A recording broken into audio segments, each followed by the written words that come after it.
smo zopet pri družini Zorko. Pozdravljam očeta Roberta, mamo Špelo in pa dekleta Mihajlo in Elizabeto, pa fanta Janez in Juri. Tako bomo nocoj se zopet srečali z eno zgodbo iz Svetega pisma in bomo začeli, tako kot vedno, da bi slišali Božjo besedo, najprej s molitvijo s kesanjem. V imenu Očeta in Sina in Svetega Duha. Amen. Moj Bog, žal mi je, da sem grešil in žalil Tebe, ki si moj najboljši oče.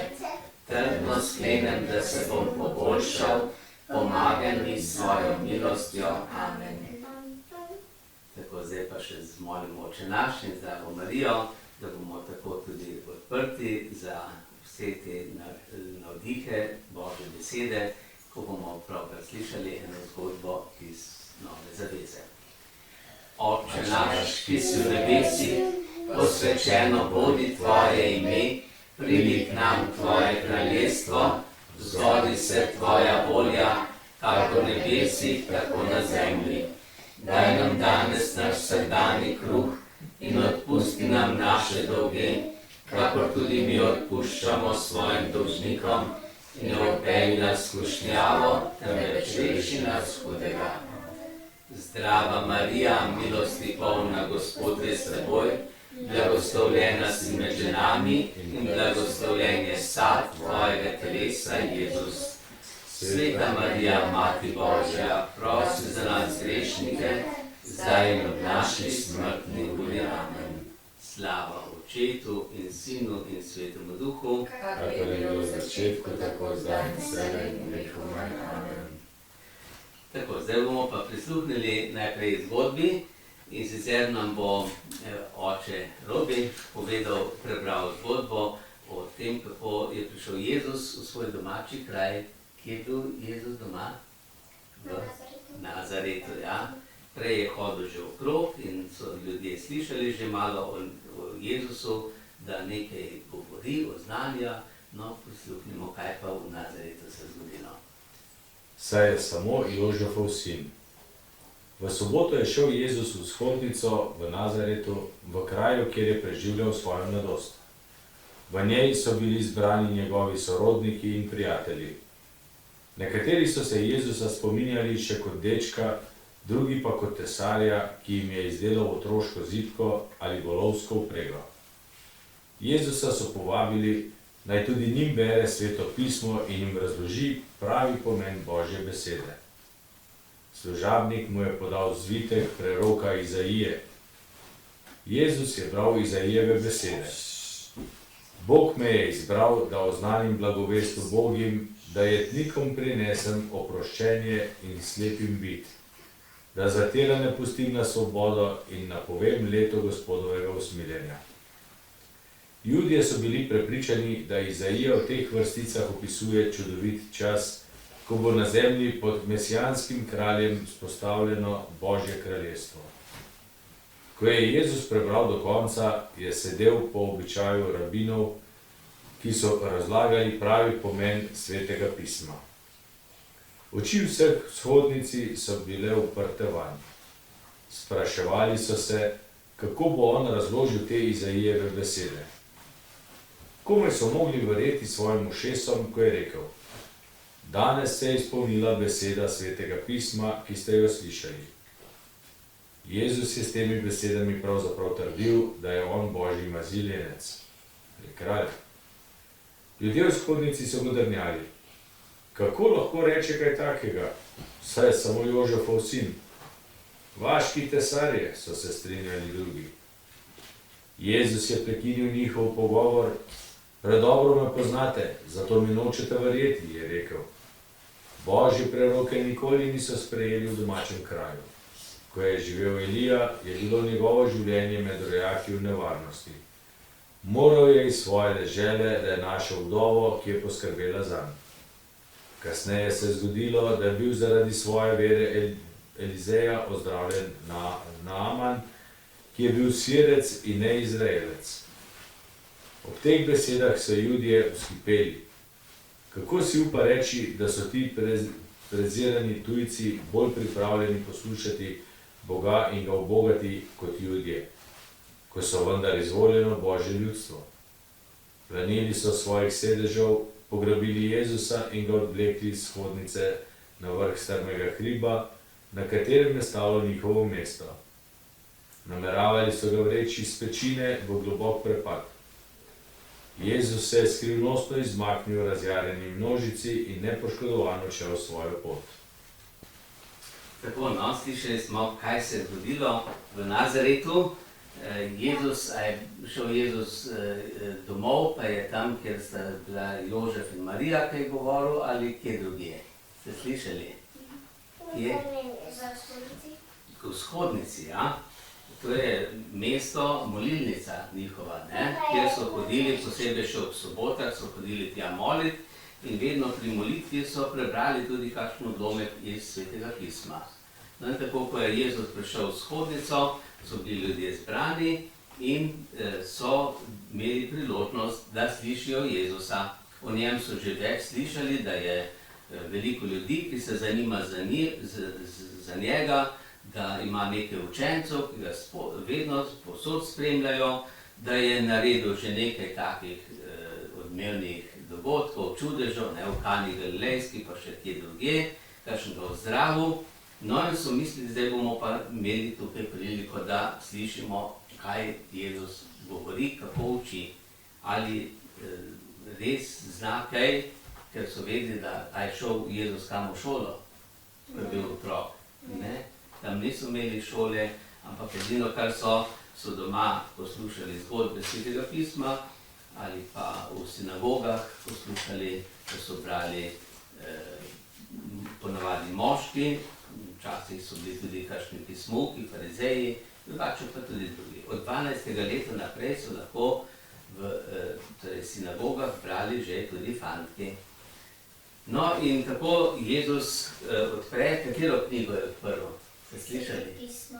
Ja, in v Svetem pismu je veliko knjig, potem je pa eno posebno od enega preroka Izaija. Izaija je bil en prerok, ki je živel že tam 600-700 let pred Kristusom in je veliko govoril o tem, kakšen bo ta Mesija, odrešenik, ki bo prišel enkrat. Ja. In kaj je odprl Jezus in kaj je prebral, kakšen bo pravi ta Mesija. Duh Gospodov je nad menoj, on me je mazilil, da me poslal, da oznanim, kaj? Božje kraljestvo. Božje kraljestvo. To je veselo novico ubogim. Potem kaj še? Da slepim odpre oči, slepim da vid, gluhim, da bodo slišali, hromim, da bodo hodili. Ja? Kaj je še napovedal? Napovedal je Leto? Da se danes spomni to, kar so oni hoteli. tako. On je potem na koncu rekel, no, danes se je pa to izpolnilo. In tako je razložil vse, in so gledali, kje se je izpolnilo. Kje? Kdo pa danes, a je kdo, ki odpira oči slepim? A je kdo, ki odpira ušesa gluhim? No, nekaj so se slišali, ampak so mislili, da bo pa tukaj enega slepega ozdravil. Mogoče je bil tam kakšen slep, ali pa gluh, ali pa hrom, ali pa bolan, da ga je ozdravil. No, ampak, ker se tam takoj ni nič zgodilo, so rekli, ja, kdo pa si ti? In kaj so rekli, kdo je Jezus? Da je Jožefov sin, sin tega tesarja Jožefa, ki ga vsi poznajo. In kaj je Jožef delal? Tesaril je, se pravi, delal je, ali so kakšne lesene stvari, strehe, tudi vrata, kakšna okna, zidke in tako naprej. Ne? No, in tako so malo rekli, ja, zdaj, a bo kakšen čudež naredil, ne bo. No, in Jezus je potem sam odgovoril. Je rekel, zdravnik pozdravi sam sebe, a A zdravnik sebe zdravi? Ne. Ampak, če en zdravnik boli, pride drug zdravnik njemu in ga pozdravi, ne? Lahko tudi sam kaj poskuša, ampak normalno. Tako je Jezus rekel tudi, vi mi boste rekli, ja, ti ne naredi. Ampak je povedal potem še dva primera, kaj se zgodi v njegovem narodu. Je rekel o enem možu, preroku Elizeju, je rekel, oziroma preroku Eliju. Najprej, Elija je bil prerok in so mu grozili, da ga bodo ubili. In je zbežal in je moral iti v tujo deželo. In tam je ena poganska žena skrbela za njega, mu je dala kruh, hrano, vodo, prenočišče v svoji hiši. In je rekel tako, vidite, poganska žena rešuje preroka, ki so ga doma hoteli ubiti. In tukaj je že malo nakazal, da bodo tudi njega, ki je prerok, domači hoteli ubiti. Ali to v Nazaretu, ali pa v Jeruzalemu. Domači ljudje, njegov lastni narod. No, potem pa pravi, še drugi primer pove.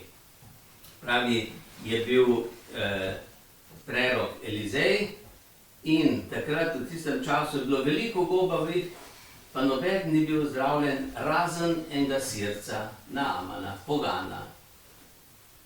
In tisti pogan, tistega je Bog ozdravil po preroku Elizeju. A veste, kakšno bolezen je imel tisti pogan? Gobavost, ja. In kako je pozdravil se? Da je šel, da mu je prerok rekel, 7-krat se umij v reki Jordan. In pol je rekel, da se ne bo umival v tem umazani reki. In pol mu je en njegov služabnik mu je rekel, da mogoče bo pa daroval, če mu je to prerok rekel. In pa se tam umil in pol je bil zdravljen. In je bil res ozdravljen, tako je, ne? To pomeni, ozdravljenje, Božja pomoč pride, če nekdo posluša preroka, ne? Če poslušaš preroka, če pa ne poslušaš, pa ostaneš bolan, pa ostaneš krom, pa ostaneš slep. Ja? In potem je bil vesel, ne, srečen, ker je bil ozdravljen in je videl, da ni voda tista, ki ozdravlja. Kdo ozdravlja? Bog je tisti, ja. Bog pa ima svoje zastopnike, svoje poslance, ki jih imenujemo preroki, ne. In preroki pa vejo, kaj treba narediti, vejo, kaj Bog hoče, ne. Zato tudi Jezus je vedel, kaj ljudje mislijo in jim je kar povedal. No in kaj so bili, a so bili pol Nazarečani veseli, ko jim je Jezus to povedal? Jezni. Ne? Jezni so bili.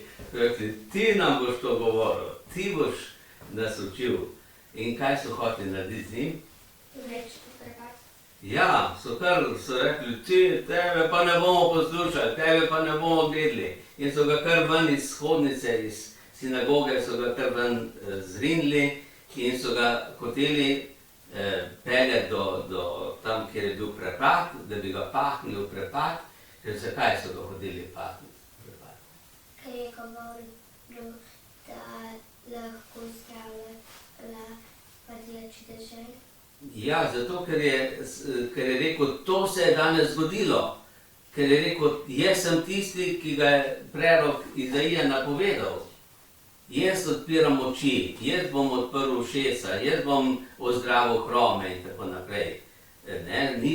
Takrat še ni toliko ozdravil, ampak potem v tistem celo mrtve obujal.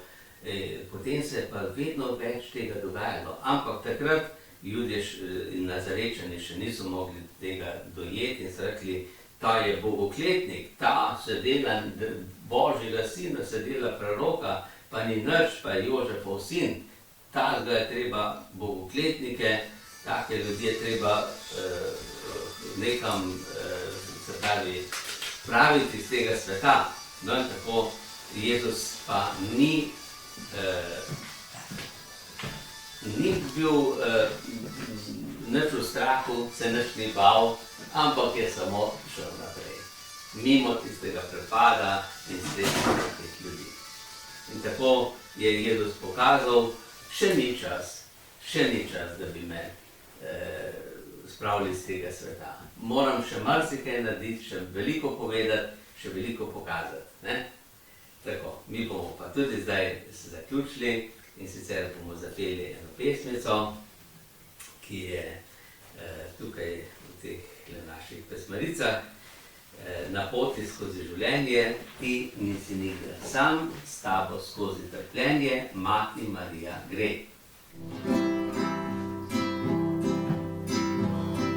Na poti skozi življenje, ti nisi nikdar sam, s tabo skozi trpljenje, Mati Marija gre. Spremljaj na poti življenja nas, Mati Marija, ti Marija. Spremljaj na poti življenja nas, Mati Marija, ti. Čeravno ti pravijo drugi, da je ta pot zaman, za tabo svet se spreminja, novi vstaja svet. Spremljaj na poti življenja nas, Mati Marija, ti Marija. Spremljaj na poti življenja nas, Mati Marija, ti.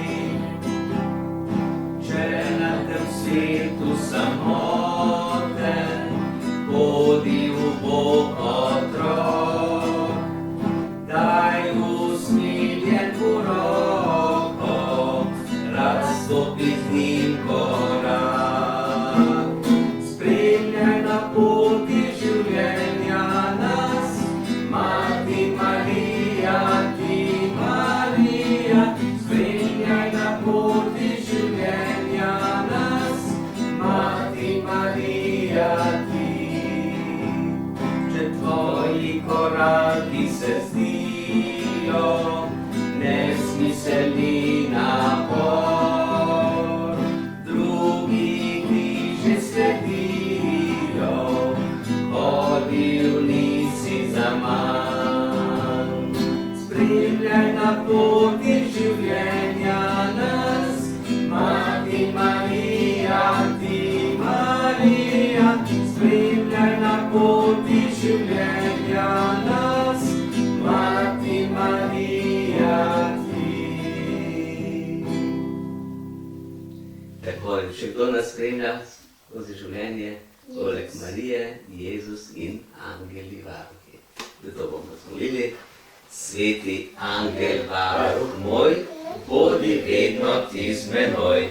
Stoj mi noč in dan na strani, vsega hudega me brani. Prav prisrčno prosim te, varuj me in vodi me. Amen. Gospod z vami in s tvojim duhom. Blagoslov vsemogočnega Boga, Očeta, Sina in Svetega Duha, naj pride nad vas in naj vedno med vami ostane. Amen.